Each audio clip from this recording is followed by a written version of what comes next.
Bonjour à toutes et à tous. Bienvenue dans ce nouveau numéro du Pad dans la main. Numéro 75 de mars 2022. Nous allons aujourd'hui lire ensemble l'actualité des chiens guides d'aveugles d'Île-de-France. Commençons par la couverture.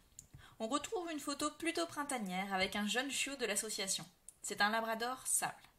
Il est assis dans l'herbe et en arrière-plan, on peut y voir des fleurs. Page 2. La page est divisée en 3 parties. En haut à gauche, nous retrouvons le mot de la présidente, Sylvie Diagua. Il est écrit dans un encadré bleu avec la photo de Sylvie en haut à gauche. En haut à droite, nous avons le sommaire et enfin en bas, nous avons l'ours. Partie 1. Découvrons tout d'abord ensemble le mot de la présidente. Chers adhérents, chères adhérentes, chers bénévoles, chers amis, nous démarrons cette année sur des chapeaux de roue avec de nouveaux projets concrétisés. Nos chiots sont désormais entre les mains expertes de nos éducateurs dès leur plus jeune âge. Ils peuvent leur assurer un soin tout particulier et s'adapter à leurs différences. Les familles d'accueil tiennent une place centrale dans cette organisation où la pédagogie s'assure même à la maison, sur le lieu de travail, à la découverte du monde. Grâce à tous ces maillons, notre solide chaîne assurera aux bénéficiaires la compagnie de chiens choyés et bien dans leurs pattes. C'est aussi le moment de mettre l'accent sur la communication, de garder le contact. Aussi, ne loupez pas nos publications sur Facebook, sur Instagram, sur LinkedIn et sur notre site internet bien sûr. Il est primordial pour nous de tendre l'oreille pour être à votre écoute, autant que vous tendez la main pour nous soutenir au fil du temps. C'est ainsi que nous vous partagerons nos moments phares, les différentes étapes de notre évolution, nos moments de doute aussi. Et, en toute transparence, nous souhaitons vous emmener au cœur de notre quotidien. Sur ces paroles, chers amis, nous vous disons à tout de suite pour de nouvelles aventures. Sylvie Diagua, présidente. Partie 2, je vous propose de regarder ensemble le sommaire. En page 3, il était une fois. C'est la partie histoire. Ensuite, nous avons côté chien. En page 4, nos petits. En page 5, nos grands. En page 6, les chiens apparenés. Et en page 7, hommages. Nous retrouvons ensuite le dossier. En page 8 et 9, l'info intox du chien guide. Ensuite, l'espace détente en page 10 avec les jeux. Enfin, rencontre. En page 11, Céline, maître chien guide depuis mars. En partie 3, nous retrouvons l'ours. Il est en bas de page. Lieu-dit Le Poteau, RD 319 77 170 Coubert. Téléphone 01 64 06 73 82. Email contact@chien-guide-idf.fr. Contact au singulier @chien avec un s -du6 guide avec un s-du6 idf.fr. Site internet www.chien avec un s-du6 guide avec un s-du6 idf.fr. Directeur de publication Sylvie Diagua. Rédacteur en chef et mise en page Laurine Vermandel. Photographie CGAIDF. Illustration Sissi de Nan Project Vectisi. La reproduction totale ou partielle d'un article est soumise à l'accord préalable de la rédaction. Le tirage a été fait en 10 000 exemplaires. Imprimerie AGFIM, date de dépôt février 2022. En page 3, nous souhaitons vous raconter une histoire. Le titre est « Il était une fois ». Laissez-nous donc vous raconter cette histoire. Il était une fois une femme. Un matin, elle se réveille, traîne un peu au lit, le temps de s'acclimater à cette nouvelle journée qui s'annonce, de sortir du brouillard de la nuit. Puis elle se lève. Elle prend sa tenue pour aller se préparer dans la salle de bain. Mince! Une tache sur le chemisier qu'elle avait préparé la veille. Elle n'a pas dû faire attention. Peu importe, ce sera l'occasion de porter sa nouvelle robe bleue, celle pour laquelle elle a craqué pendant les soldes. Qui n'était même pas en solde. Elle se brosse les dents, fait sa toilette. Un peu de buée sur le miroir. Il faut penser à nettoyer la VMC. elle choisit de ne pas mettre de mascara pour une fois, au risque de se blesser. Pas le temps de prendre un petit déjeuner à la maison. Elle ira acheter un encas à la boulangerie. Elle retourne chercher ses clés de voiture, qu'elle a, une fois de plus, oubliées sur la table du salon. Ah non, sur sa table de chevet. Elle arrive enfin à son bureau, s'installe devant son ordinateur, règle un peu la luminosité de son écran. L'informatique devient vite obsolète, c'est fou. Elle démarre une nouvelle journée de travail. Pause déjeuner avec ses collègues. Ce midi, ce sera resto. Quelques sushis plus tard, elle se retrouve de nouveau chez elle, profite de sa soirée, puis vient le moment de se coucher. Petit rituel du soir, un chapitre de son roman du moment, et au lit. Quelques pages suffiront pour ce soir, la fatigue se fait sentir. Le lendemain, la vie suit son cours, et les lendemains suivants, jusqu'à ce qu'elle doive se résoudre à un constat. La brume du matin ne part plus, comme collée à ses yeux.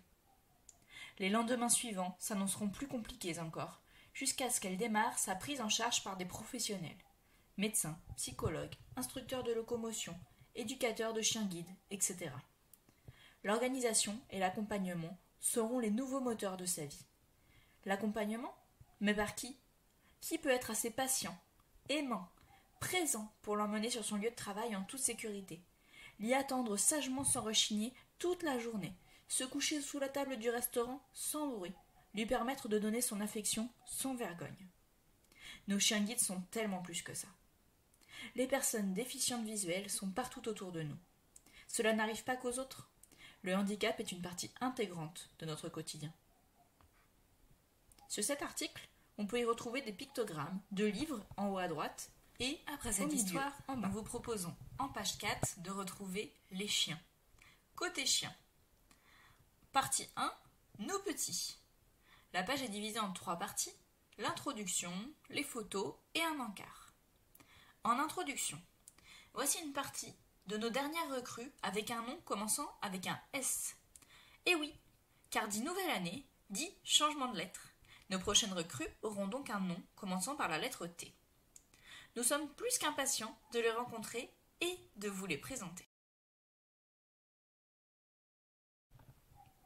En dessous, nous retrouvons 6 photos de chiots avec leur nom écrit en majuscules, accompagnés du signe de Mars ou Vénus pour préciser s'il s'agit d'un mâle ou d'une femelle. Sur la photo 1, nous avons Sika, S-I-K-A, une femelle labrador noire. Elle se tient debout et regarde l'objectif. Sur la photo 2, nous avons Sirius, S-I-R-I-U-S, un mâle labrador noir. Il est debout et très attentif. Sur la photo 3, on a Slam, S-L-A-M, un labrador mâle noir. Il est debout de profil et regarde l'objectif. La 4e photo vous présente Silky, S-I-L-K-I-E, une labrador femelle noire. Elle est en train de courir vers l'objectif. La 5e photo vous présente une femelle labrador sable nommée Saphir, S-A-P-H-I-R. Elle regarde l'horizon et est en train de courir également. La 6e et dernière photo montre une femelle labrador rousse nommée Smarties, S-M-A-R-T-I-E-S. Elle est assise et regarde l'objectif avec un air malicieux. Il est précisé, sous les photos, que tous les chiots viennent de l'élevage du Sézéquin. Sous les photos, il y a un encart où il y est noté « Devenez contributeur du bien-être de nos chiens ». Si vous donnez 20 €, soit 6,80 € après déduction fiscale de 66%, vous contribuez au trousseau remis à la famille d'accueil, c'est-à-dire une gamelle, un tapis, une brosse notamment. Si vous donnez 30 €, soit 10,20 € après déduction fiscale de 66%, vous permettez la vaccination d'un chien. Si vous donnez 60 €, soit 20,40 € après la déduction fiscale, vous offrez une séance d'ostéopathie à un chien. Après la partie sur les petits, passons à la partie 2, sur nos grands.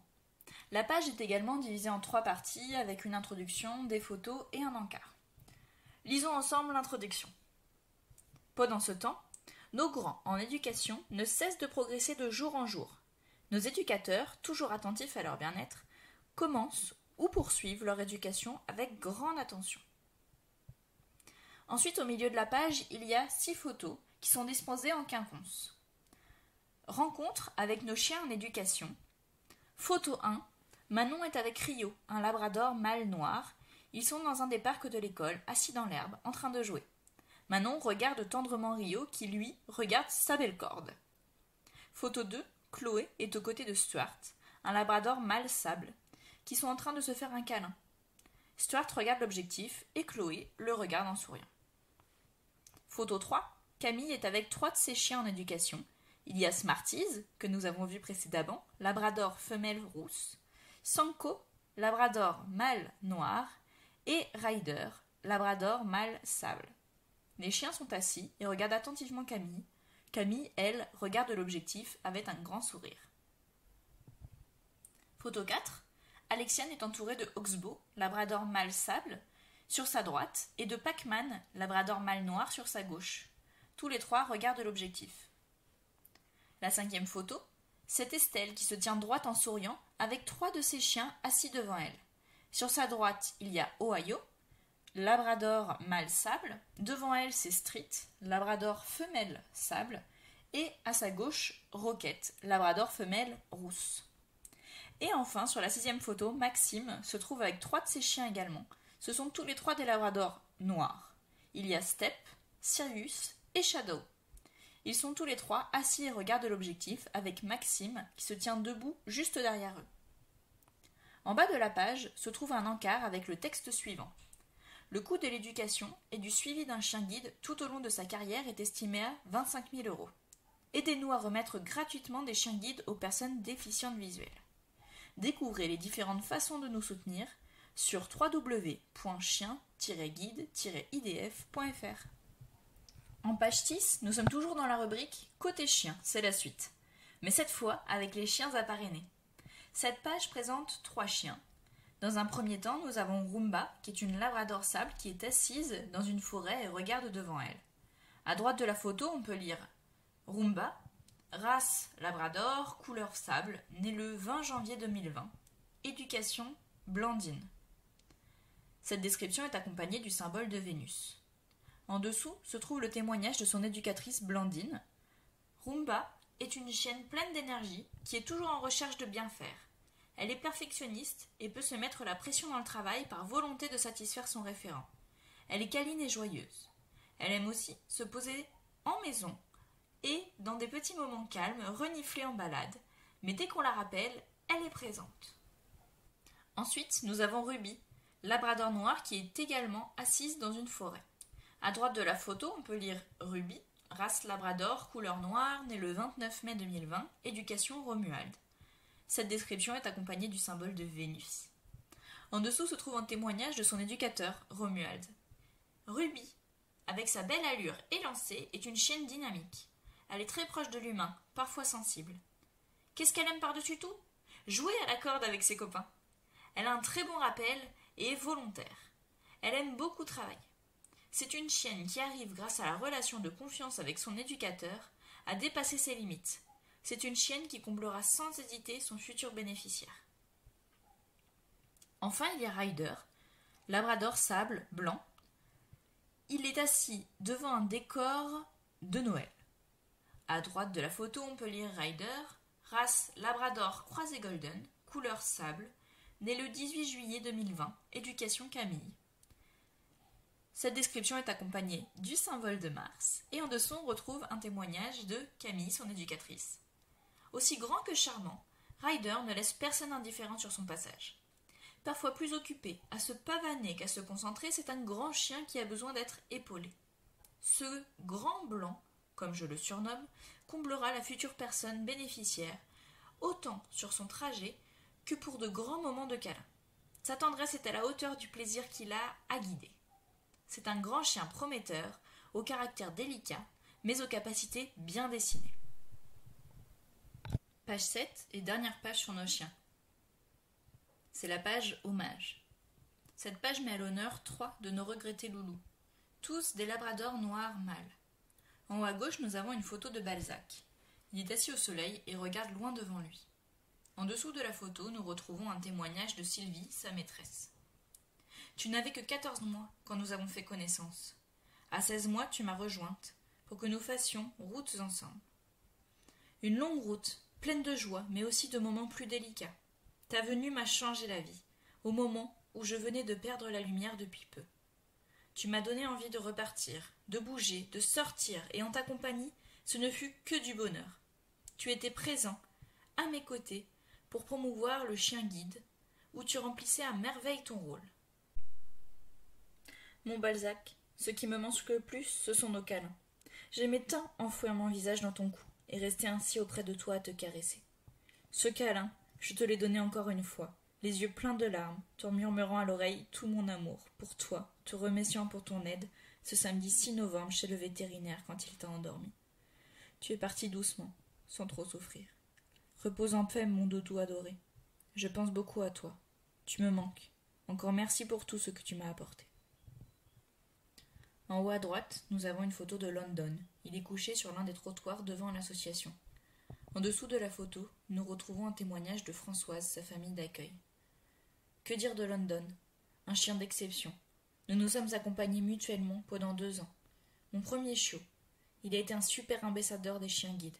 Il a ouvert l'accueil des élèves chiens guides au collège. Grâce à lui, mes élèves déficients visuels ont bénéficié dans leur inclusion de London Doudou. Françoise, famille d'accueil de London. Ensuite, un deuxième témoignage, celui de sa maîtresse Myriam. Cher London, ta venue dans notre famille a été pour moi un enchantement. Ta joie de vivre illuminait mes journées. Ta douceur et ta bienveillance ne laissaient personne indifférent. Et partout où nous allions, les gens te gratifiaient d'une caresse. Ta disparition nous laisse un vide immense. Nous ne t'oublierons jamais. Enfin, au centre du bas de la page, nous avons Elton qui est assis au bord de l'eau, au soleil, qui regarde l'horizon. Sous la photo, nous retrouvons un témoignage de Katia, faisant partie de la famille proche d'Elton. Elton, notre titoune, tu es parti rejoindre les étoiles au firmament des bonnes âmes. Toutes ces années passées à tes côtés n'ont été que de bons moments partagés. Dès ton arrivée dans la famille, tu as fait l'unanimité. Ton grand cœur, ton caractère incroyable et ton physique de panthère nous ont fait fondre dès le début. Avril 2021, le destin en a voulu autrement. On a détecté un cancer de la rate très agressif qui a failli te coûter la vie une première fois. Aucun vétérinaire n'y croyait. Ils te donnaient tous moins de 15 jours à vivre après l'opération. Mais tu leur as prouvé qu'avec l'amour, tout était possible. Tu t'es battu et nous avons profité de la vie à fond durant ces 6 derniers mois inespérés. Tu as donné ta vie pour être les yeux de mon beau-frère durant 8 ans, puis tu es resté dans la famille pour ta belle retraite, méritée, car le coup de cœur était bien là. Notre lien était si fort que ta perte laisse un grand vide dans la maison qui ne sera plus jamais comblé. Toujours bon compagnon, attentionné, protecteur, un brin bulldozer et très drôle. Ce qui faisait ton charme. À toi, notre meilleur ami, notre gros nounours, tu resteras à jamais dans nos cœurs. Tu as mérité le meilleur des repos, mon champion. Merci, Motitoun. On t'aime. Après ces témoignages poignants, nous voilà arrivés en pages 8 et 9. Le dossier. L'info intox du chien guide. En page 8, nous avons l'introduction. Vous pensez avoir de bonnes connaissances dans l'univers du chien guide? Nous allons vous répondre à des clichés communs au milieu du chien guide. Nous retrouvons des questions accompagnées de pictogrammes les représentant, ainsi que des pastilles de couleurs si la réponse est vraie, en vert, ou faux, en rouge. Nous retrouvons 4 premières questions. Le chien guide voit les couleurs du feu tricolore. Je vous laisse quelques secondes pour y réfléchir. La réponse est faux. Le chien est bichromate, c'est-à-dire qu'il voit essentiellement le jaune et le bleu. Il ne perçoit pas du tout le rouge et les autres couleurs sont beaucoup plus ternes. La personne déficiente visuelle, dans ce cas de figure, va donc prendre l'initiative de traverser en se repérant au bruit de la circulation. Deuxième question. Est-ce que le chien guide remplace un GPS? Vous vous en doutez sûrement, la réponse est faux. La personne déficiente visuelle donne les consignes de déplacement au chien, afin de l'orienter tout au long de leur parcours. Le chien, lui, veille à ce que les déplacements soient réalisés de façon sécuritaire, notamment avec des prises d'initiative lors de la rencontre d'obstacles sur le parcours. Le chien guide mémorise une 50aine d'ordres? La réponse est vraie. Le chien a une excellente mémoire puisqu'il doit retenir environ 50 ordres. Des consignes de déplacement, serre à droite, va devant, etc. Mais aussi des consignes de recherche. Cherche la porte, le siège, cherche le guichet, les lignes. C'est un terme pour désigner le passage piéton. 4e question. Le chien guide travaille-t-il toute la journée? La réponse est faux. Le chien guide ne travaille que lors des déplacements de son maître, soit un peu moins de 3 heures par jour en général. Tout le reste de la journée, il est donc un chien de compagnie qui a besoin de jouer, de se balader et surtout d'être câliné. Sur la page 9, nous retrouvons les 3 dernières questions suivies d'un encart. Les 3 dernières questions sont donc: le chien guide aide toutes les personnes souffrant de handicap visuel. Vrai ou faux? La réponse est même vrai et faux. Le chien guide est formé pour aider les personnes déficientes visuelles, c'est-à-dire les personnes malvoyantes et non-voyantes. Pour avoir sa demande de chien guide acceptée, il faut que la personne soit en toute autonomie dans ses déplacements à la canne. Si ce n'est pas le cas, la personne devra réaliser les séances supplémentaires avec son instructeur de locomotion. 8e question. Est-ce que le chien guide apprend à désobéir? Et la réponse est vraie. Face au danger, le chien s'arrête pour avertir son maître, voire se couche. Ainsi, il lui fait comprendre qu'il ne doit plus avancer. C'est ce qu'il se passe par exemple dans les transports en commun, pour éviter que son maître ne tombe dans le vide et se retrouve sur les rails au métro. Le chien va se coucher devant lui et ainsi l'avertir du danger. 9e et dernière question. Est-ce que le chien guide a le droit à une retraite? La réponse est vraie. Un chien guide est obligatoirement à la retraite à l'âge de 10 ans. Celui-ci est donc adopté par la personne déficiente visuelle ou ses proches. C'est à ce moment précis que le chien n'appartient plus à l'école. Cependant, le chien aurait des suivis gériatriques à partir de ses 8 ans afin qu'il termine sa mission dans les meilleures conditions de santé possibles. Soutenez la cause du chien guide. Si vous donnez 70 €, soit 23,80 € après déduction fiscale de 66%, vous permettez la consultation et la pose d'une puce électronique. Si vous donnez 100 €, soit 34 € après la déduction, vous contribuez à la nourriture d'un chiot pour 2 mois. Si vous donnez 180 €, soit 61,20 € après déduction fiscale de 66% toujours, vous offrez un harnais de chien guide. Page 10, c'est l'espace détente. La page est divisée en 2 parties.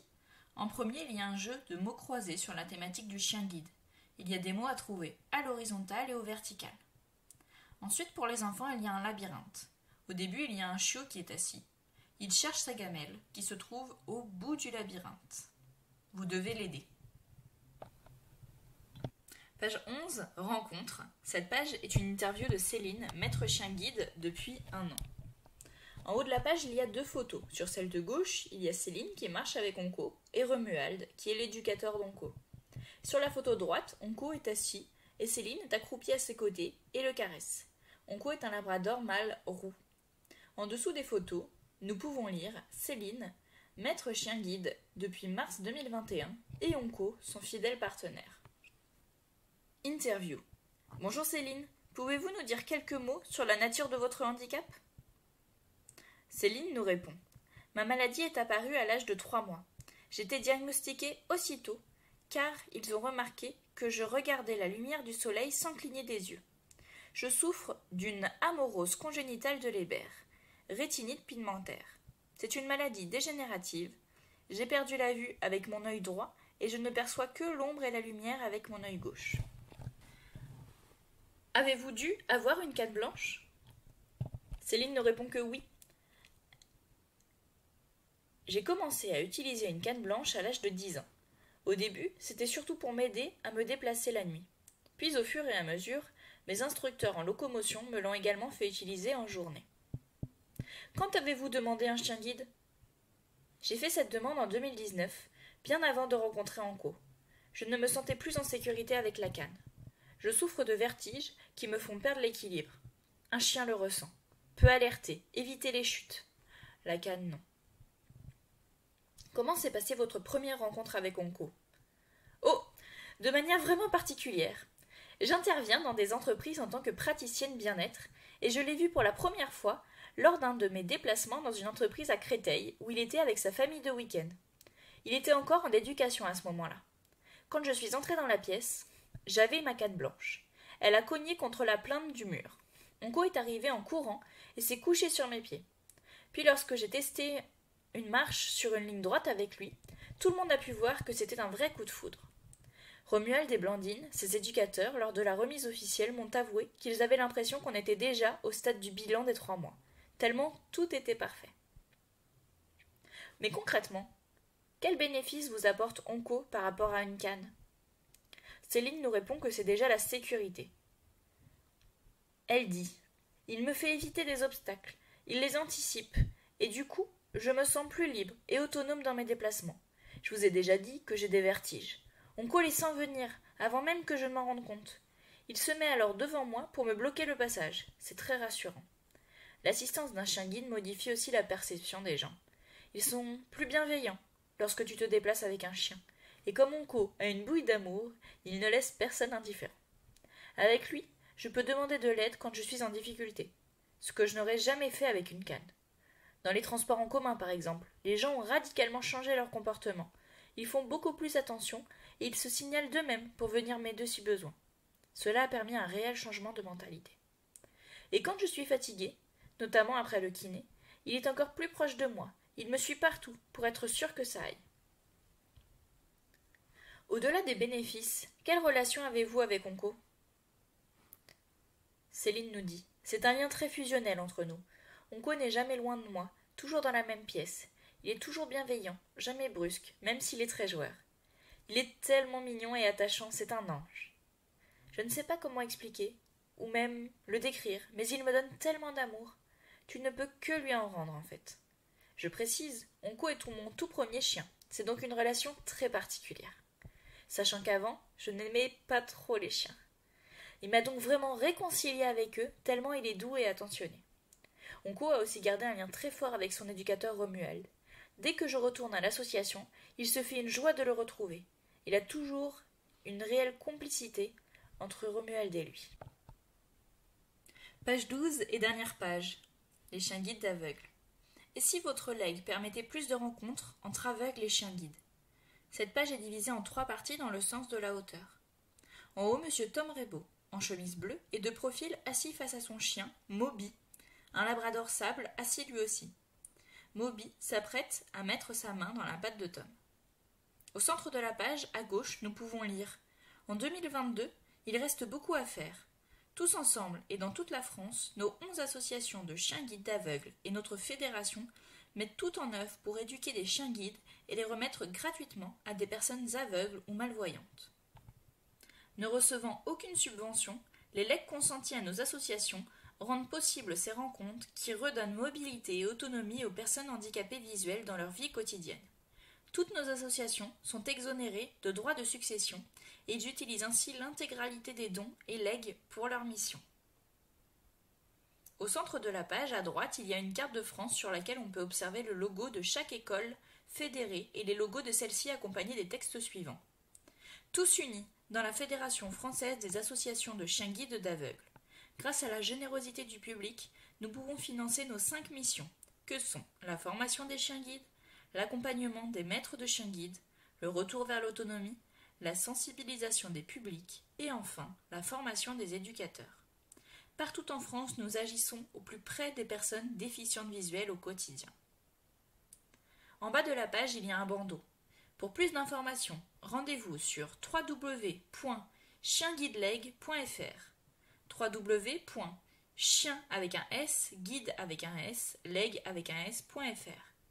Numéro vert 0800 147 852. L'enregistrement de ce numéro 75 du magazine Pattes dans la main est à présent terminé. Nous espérons grandement qu'il vous a plu. C'était Chloé Boeuf pour la lecture audio. Au fil des enregistrements, nous essayons de nous améliorer. N'hésitez donc pas à faire remonter vos remarques, commentaires, points positifs ou points améliorés à l'école des chiens guides. Un grand merci pour votre écoute et je vous dis à très bientôt pour un nouvel enregistrement. Au revoir!